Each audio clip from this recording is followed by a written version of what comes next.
Welcome to Freya's Fairy Tales, where we believe fairy tales are both stories we enjoyed as children and something that we can achieve ourselves. Each week, we will talk to authors about their favorite fairy tales when they were kids and their adventure to holding their very own fairy tale in their hands. At the end of each episode, we will finish off with a fairy tale or short story read as close to the original author's version as possible. I am your host, Freya Victoria.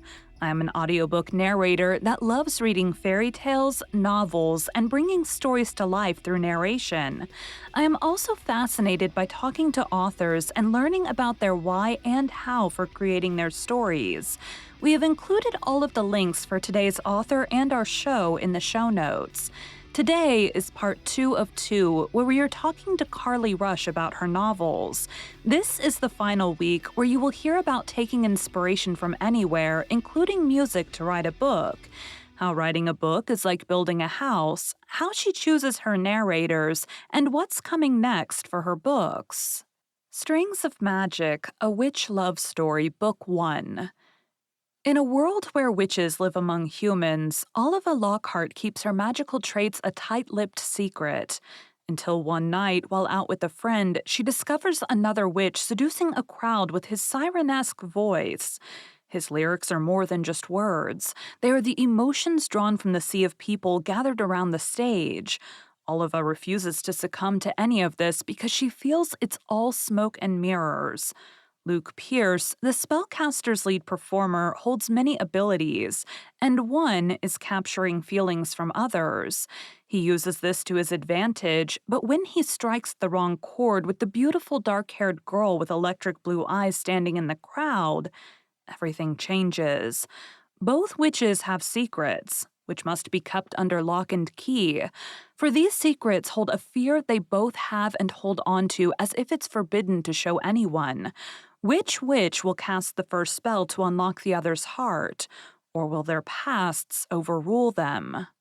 Now, in Strings of Magic, it's kind of our world, but you don't really get into details of you don't really get into at all the fact that they could possibly be on a different planet or anything like that.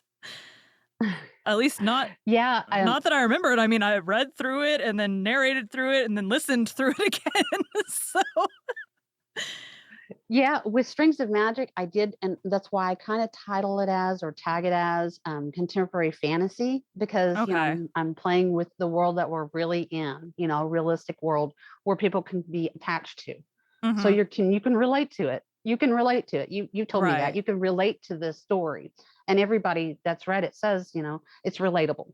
Mhm. But what I do is I toss in my magic, and I've done a lot of research on witchcraft and a lot about the belief system. And part of mine is the belief system of that, ye Mhm. harm none. I mean, how can that's just a big thing in my witch world and actually in the real witch world. Mhm. And just being able to create things to help have blessings for your family and your loved ones, being able to be connected to nature, having that insight into a witch world, a real witch world Mhm. that can other people can connect to and learn from. So I'm Mhm. also giving you a lesson, a little bit about witches, real witches that are out there. You also gave me Latin lessons. Cuz I definitely had to look up some of those words cuz I'm like, I don't know how to say this.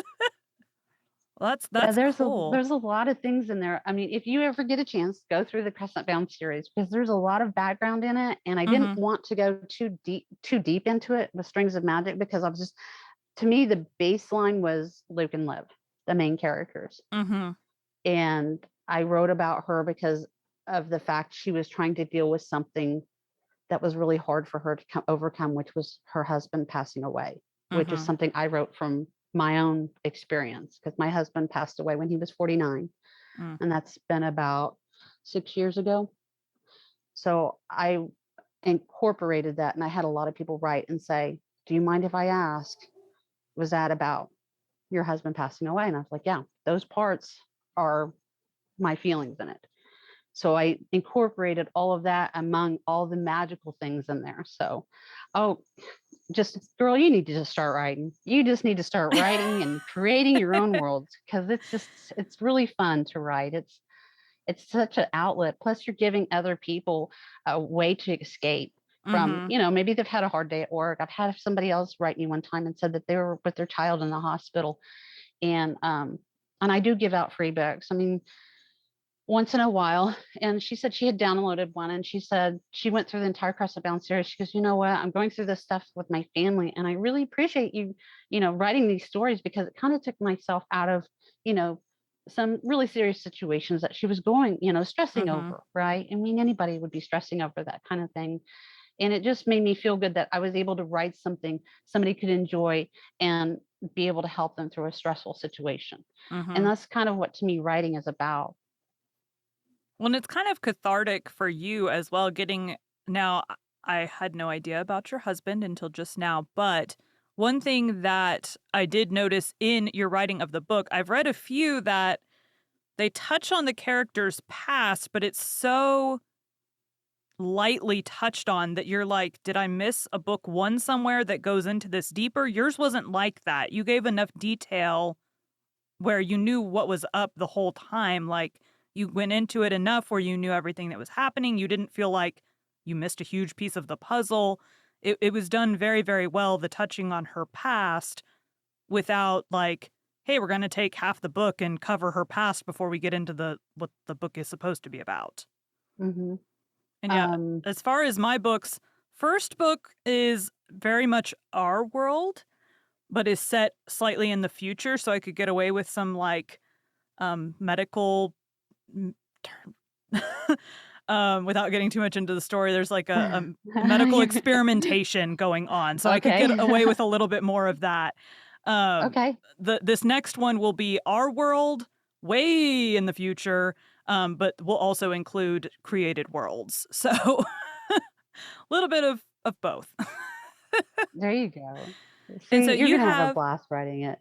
so how many books Once do you you get going, have now in the works? well, Wishes of Magic will be next, Mhm. and then I have Earthbound. Um, hopefully I can get those two done this year. And like I said, then I want to go revamp Pine Needles. Um, that's a completely different, entirely different world. It's just a different world. I can't even explain to you where it came from. I really don't know. I get a lot of inspiration from looking at images. I saw an image. Mhm. I started listening to different kinds of music. I'm always on YouTube, and I have several different playlists, and it just started forming. It was just like puzzle pieces just clicking together. And I wrote a story about a couple, and their whole world changes. An earthquake happens. A veil appears around her side of the town. They're separated, and very alien type warriors start attacking her side of the town, and actually starts taking people as prisoners. And it goes from there into kind of an alien world and what she has So to do to survive. what picture or music inspired that? Oh gosh, it was a picture of a couple in a pine forest, and she's kissing him, and I don't know why, but she's wearing it looks kind of like a rugged top, cloth top. Looks like she's kind of was like living in the woods or something. And Mhm, he, is in just shirts and pants, and but they're in the midst of this beautiful pine needle forest. mhm. And that's why I named it Pine Needles, because they were going to get engaged. And anyway, so things changed, and it is a story more about Celine and her survival. I know people are like, you really don't, you have that romance in the beginning, and I show you the beginning of kind of what the world's like before. It's a Mhm. normal world. Everybody's going to work, Right. everybody's doing their thing. But then all of a sudden, an earthquake happens, and this veil appears, and she can't get out, and everything changes. Her entire life changes. Mm. So I'd like to get that revamped, new cover put on it, and start with I'm hoping 2 more books out of it. Okay. And So, so when you yes. revamp, is that just new cover or are you like completely re-editing it and rewriting or like what does I'll probably revamp re-edit it. entail? Well, revamp basically means is, a lot of authors like to change the covers, you Mhm. know, uh, I kinda wanna make mine more, post-apocalyptic kind of feel, maybe Mhm. I don't know. I don't know yet. I'm gonna be quiet on it, but I don't know yet. But I definitely know I wanna change it. Okay. But basically go in, re-edit it, maybe add some more, build it in, some things more, maybe take out some things. I'm not going to do a lot to Mhm. take out, but I want to fill it in more and put it back out. And like I said, it's book one of the Veil Realm series, so um, maybe we can see where it goes. Probably Hopefully. do. I imagine you don't have audio for it yet if you're talking about doing all this. Yes, So go I into do. I do have an audio on it already. It's Pine Needles, and she did an amazing job. It's like I listened to it. She read a first part of it, and I just immediately fell in love because I listened to her do the script I sent her, and it Mhm. was like listening to a movie. It was just like listening to a movie. So I was just like, okay, this is it. This is it. This is the one I need to, but I got to get all my other books, I've got to get these Right. finished and then I can really focus on this. This to me is my big one, the big project I really want to dive into. So how do you go about if you already have audio, how do you go about is there a way to change that? I mean, I know like on the narrator side technically you can like buy us out if it's royalty share or if it's per finished hour you can like, pay extra for the changes or whatever. I haven't had anyone buy me out yet, but I've had, "Hey, can we change this? I'll pay you," happen. Um, so how I'll do you probably end up doing that and contact her again. I Mhm, know she's really booked. She's pretty busy, but I'd probably ask her, like I said, I've got a lot of time, mhm, probably another year or two before I can get, so I surely can get booked in with her mhm. and talk to her about, paying to see what we can do to change it and creating it even a better audiobook. So that's a goal on that. Yeah, that's cool. Yeah, that's my goal. So I have like one author and I don't know how everybody when I read a book, in my head, I hear it is like a movie. I see in my head happening what's happening. All the characters have their own voices based on like the personalities that have been written into the book. Um, but I have like one author that says all he hears is his own voice like talking. Saying like Huh. I don't know that I've ever had anyone say that that's how they hear their book, but I'm like, that's a very interesting like, everybody's different. I just would not Right. because that's not how my brain does readings. So, I'm like, "Okay, well, your book" and I tell them up front, I'm like, "Well Hmm. well, your book is definitely gonna have character voices because that's what I do." So Oh my gosh. that's So interesting. so you're gonna be able to do it on audio to show him how you can change each character's voice, Mhm. right? Well, and I've at this point so his series is, he has a trilogy written so far, and so I'm contracted on the first 2, the 3rd one's being edited right now. But yeah, and he's gotten samples of the first chapter from each of the 2 books I have so far, so he hears, like, the difference in the character voices and stuff like that already. He's like, Gives him that I don't idea. know how you do that." I'm like, I it's what I've always done when I've read out loud, I don't know." It's very Oh, interesting like, I never thought that this was an option that, like I mean, like, podcasting included too, but, like, the narrating and creating the stories and all of that, I have listened to audiobooks, I just never thought, "Oh, I could how do I go about doing that?" so So do you like it so far? I do. So I started not too long ago. So I've been narrating professionally, we're going to say, since September of last year. And so I started on I would audition for everything, but I would only get hired on nonfiction.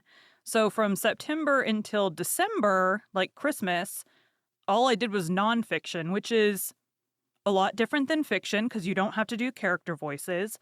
And so, in January, so December, I narrated until Christmas. We went on vacation for a week, came back, got COVID, had to recover from that so my voice was normal again, and then I'm Oh like, "You know gosh. what?"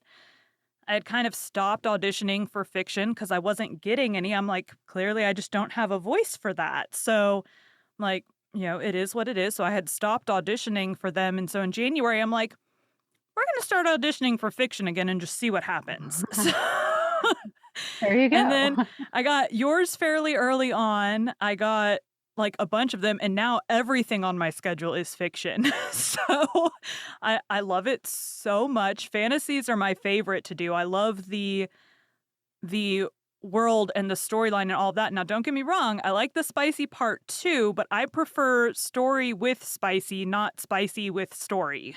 So it's very much, um yeah, I just like you get to that point and the little bit of like, is it gonna happen? Is it not gonna happen? Because like your story, Liv is so like in her mind about her husband that she's lost that you're like, well, maybe that's gonna be too much for her and she's not gonna want to go there or whatever.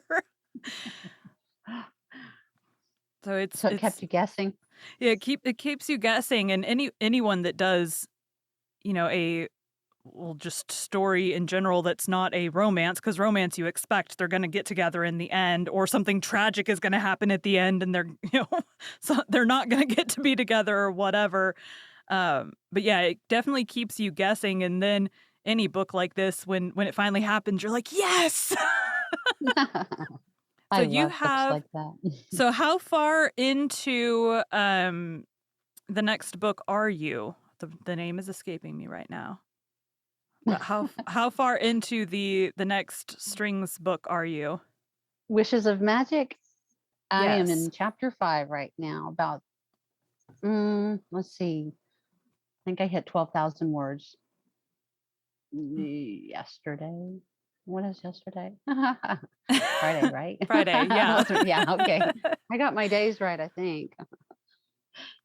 So you're about Yeah, 12,000 words in. How many words do you think? Because Strings of Magic was pretty big. Are you planning on Wishes of Magic being about the same size?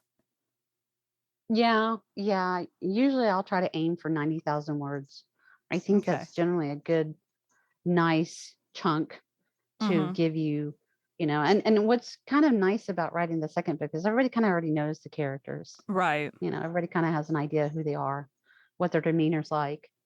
So this is kind of just filling in a little more, kind of reminding people this is who they are, this is where they're at, but just kind of getting, I kind of like writing stories where I'm kind of easing you in. It's like riding Mhm. a roller coaster, sitting you inside and saying, okay, here we go. Chug, chug, chug, chug, chug.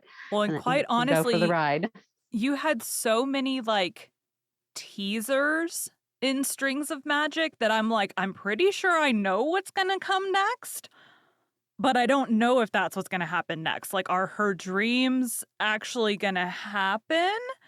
Or and we're not gonna give character names here, but the character that's having dreams and stuff, like, is that gonna come to pass in the next book? I don't know. That would be cool, but it's you never know. But you dropped lots of little, like, breadcrumbs throughout the book that Mhm. it's like, this might be in the next book, or it might just be like, "Hey, this is a dream that she had, the end." Yeah, that's exactly what I was doing. And you know what Stephen King says, and he's one of my favorite authors. He always says, you never tell all your secrets in one book. Right. So I kind of just did a little here and there, just so that, it kind of, to the side. And I didn't really want to focus like, this is, where it's going to go. Mhm. But I can So you say that kind of it's, planned. yeah. Yeah. I originally, and I just wrote a blog on my, uh, a post on my blog yesterday, Mhm. and I originally was not going to make this into. I'm thinking of 2 books from this, or actually it'd be 3. But I, I had people writing and saying, "I want more. I need more Mhm. of Luke and Liv." And the ending, I knew. I don't know why. It's just the character was screaming at me, and I just did it because of the character. You can blame the character. Um, blame her. And I ended up just the next one fell into place. and I'm able to use those. So it was kind of like, hey, I do have the breadcrumbs, as you said, Mhm. and those can be my next to drop it into the next one and fulfill that. That's how I see it. So we'll see where it goes. Seriously though, those last couple lines of like the very, very end when you're like, seeing the flash to the other character, like that last thing that they see of from her, I'm just like, there are very, very few books where I have like lines that are just like lines that jump out at you. And that thing, I'm like, man, that is so sinister and rude. And I can't wait to see what happens next.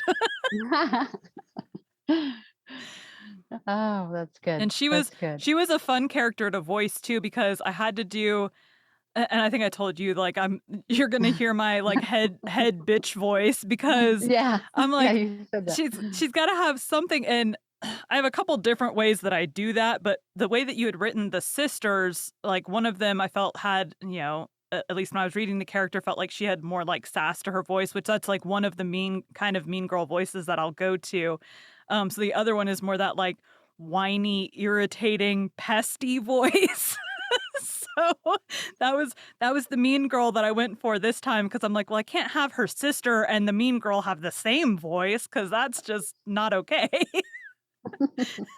Gonna I get think you did confused. good. Is her sister the mean girl? Is this the same person? Yeah, right.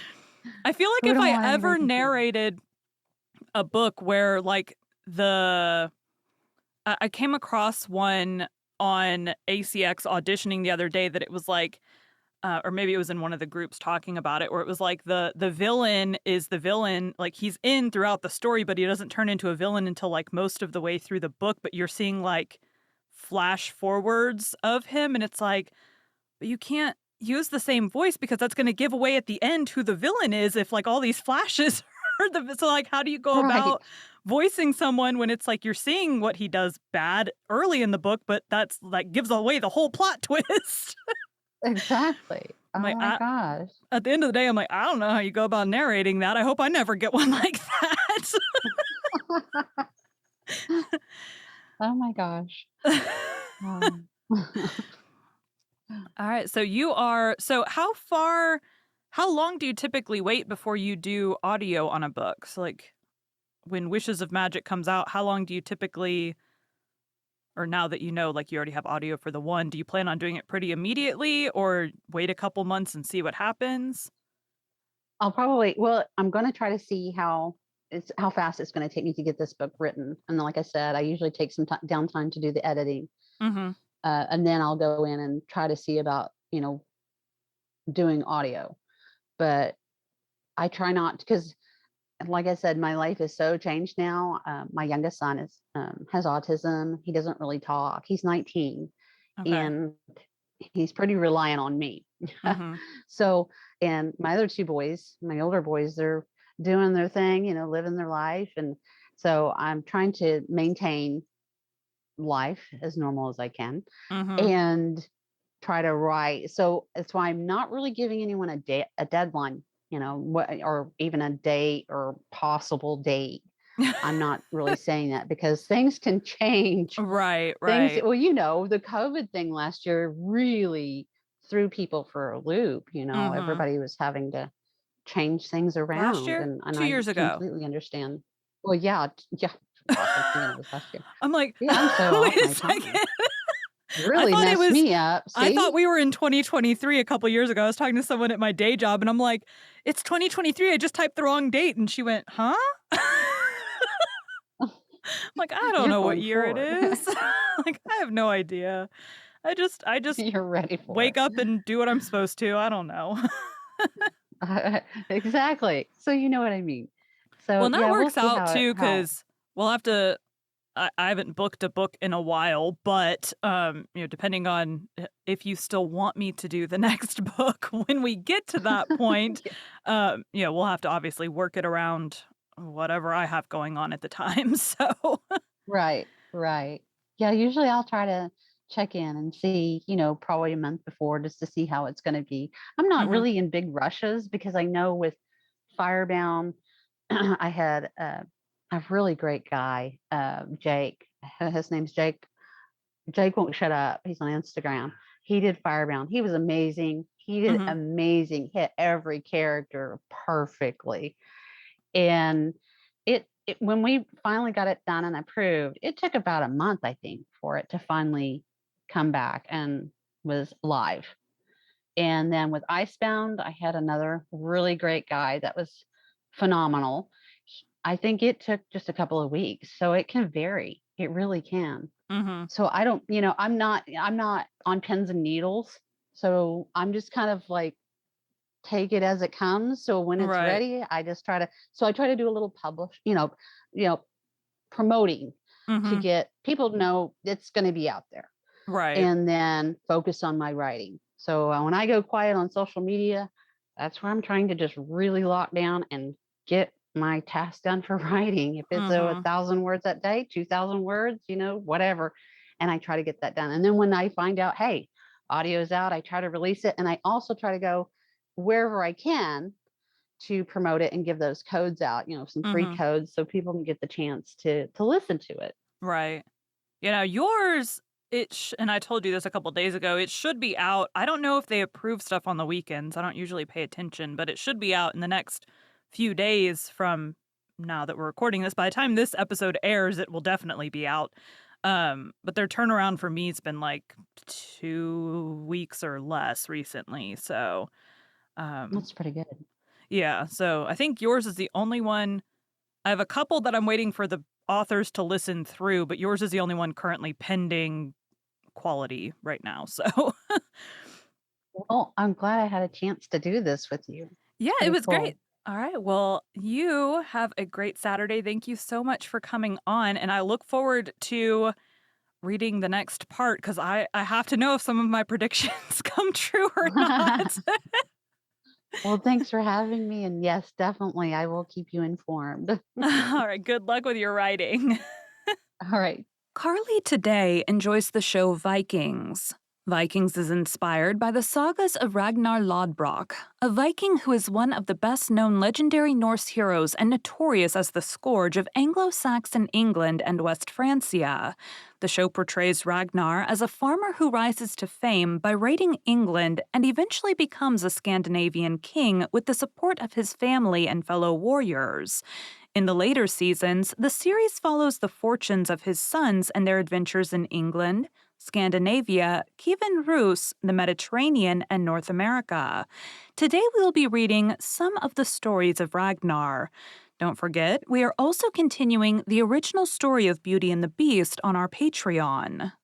Concerning Thora Town Doe. Herod was the name of a great and powerful Jarl in Gotaland. He was married, and his daughter was named Thora. She was the most beautiful of all women to look at, and she was the noblest in every woman's skill that might come up or that it might be better to be with than without. The nickname she was called by was Town Doe because she exceeded other women in beauty just as the doe exceeds all other animals. The Jarl loved his daughter dearly, and he made a little house for her near the king's hall with a fence around it. It was the Jarl's custom to send his daughter something to play with every day, and he said that he intended to continue doing so. It is told that one day he had a small snake brought to her that was very pretty. She liked the snake and let it sit in a small chest, and she put gold underneath it. It did not sit there long before it began to grow, and the gold grew that was under it. Finally, there was no more room for it in the chest, and the snake lay coiled in a ring around it. And later, there wasn't even enough space for it in Thora's cabin, and the snake kept growing, and so did the gold. Now it lay outside and encircled the cabin so that its head touched its tail, and it did not like to be approached. And no one dared come near the cabin because of this dragon, except the man assigned to feed it, and the dragon required a whole steer for every meal. The Jarl thought this dragon was a curse, and he swore that he would marry his daughter to whatever man could kill it, no matter what family he was from, and also give him the gold that lay beneath the dragon as a wedding gift. This news was spread widely around the land, although no one dared to kill the great dragon. Ragnar kills the dragon.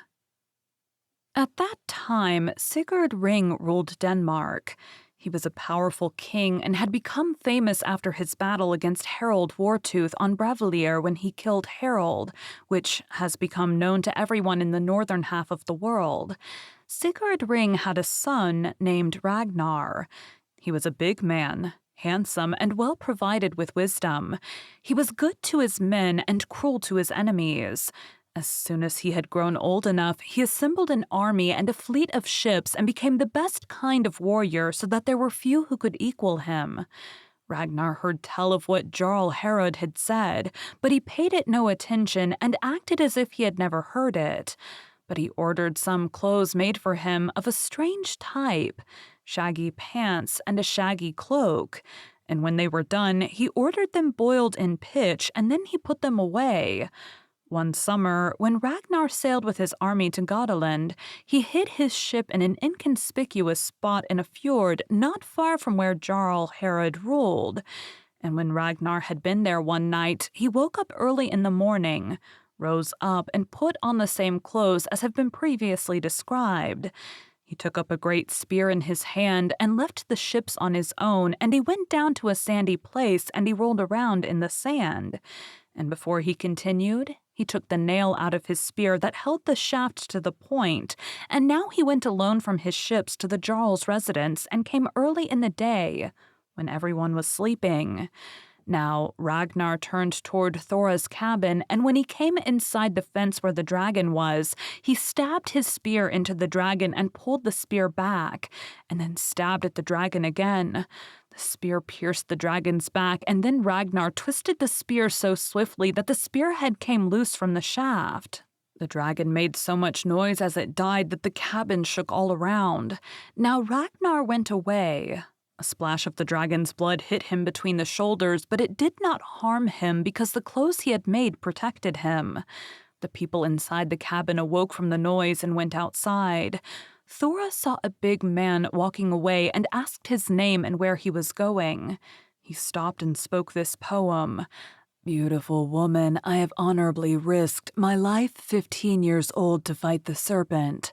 I would be dead from the snake's bite if my spear had not bitten the viper's heart sooner." Now he went away and said nothing more to her, but his spear point remained in the dragon's wound, though Ragnar took his spear shaft with him. When Thora heard his poem, she understood what he said about what he'd done and how old he was. She thought about who he might be, but she did not know whether he was even human or not, because it seemed to her that his size, for someone of his age, was like that of a monster. She returned to her room and went back to sleep. And when people came outside later in the morning, they saw that the dragon was dead, wounded by the big spear point that was still in the wound. The Jarl ordered the spear point taken out, and it was so large that it could not serve many men as a useful weapon. Now the Jarl thought about what he had said about the man who managed to kill the dragon, though he did not know whether this had been accomplished by a human man or not. He spoke with his friends and his daughter about how he should look for the man, and he thought it likely that this man would want the reward that had been promised. Thora suggested that a great meeting should be called, and declared this, that all men should come who are able and who don't want to face the Jarl's anger, and if the man who killed the dragon is one of them, he will probably have with him the spear shaft that fits the spear point. The Jarl thought this was a good idea, and he called together a meeting. And when the day came for the meeting, the Jarl and many other chieftains came, and there was a great crowd. Ragnar marries Thora. It was heard on Ragnar's ships that the meeting was a short time away, and Ragnar went to the meeting with nearly all his men. And when they arrived, they stood a certain distance from the other men because Ragnar saw that a great crowd had come as was expected. Then the Jarl stood up and commanded silence and spoke. He said his thanks to the men who had carried out his orders so well. And then he told of what had taken place. First, he told them what he had promised as a reward for the man who killed the dragon. And then, "The dragon is now dead, and the man who did this great deed left his spear point in the wound." And if the man who has the matching spear shaft is one of you here at this meeting, let him bring it forward and prove the story. Then I will do everything that I have promised, whether he is of low or high birth. And he concluded his speech by ordering that the spearhead be taken around to every man at the meeting, and ordering his men to ask each man present who owned it or who had the spear shaft that it matched. This was done, but the man who had the spear shaft was not found. Then the Jarl's men came to where Ragnar was standing and showed him the spearhead. He admitted that it was his, and the spear shaft and spearhead matched. Now the men thought it was certain that it was he who had killed the dragon, and because of this deed, he became very famous throughout Scandinavia, and he asked for the hand of Thora, the Jarl's daughter, and the Jarl took this well. And now she was promised to Ragnar, and a great feast was prepared with all the best delicacies in that kingdom. And the wedding took place at this feast. And when the feast was finished, Ragnar went home to his own kingdom and ruled it, and he loved Thora well. They had 2 sons. The older was named Eric, and the younger Agnar, and both were big and handsome and much stronger than most other men who were alive at the time. They learned all kinds of skills. And one day, Thora became ill, and she died of her sickness. Ragnar took this so badly that he did not want to rule any longer. He set up other men to rule in his stead along with his sons, and at this time Ragnar took up the same practice he had followed earlier and went raiding, and wherever he went, he took the victory. Thank you for joining Freya's Fairy Tales. Be sure to come back next week to hear Golden Angel's journey to holding her own fairy tale in her hands and to hear one of her favorite fairy tales.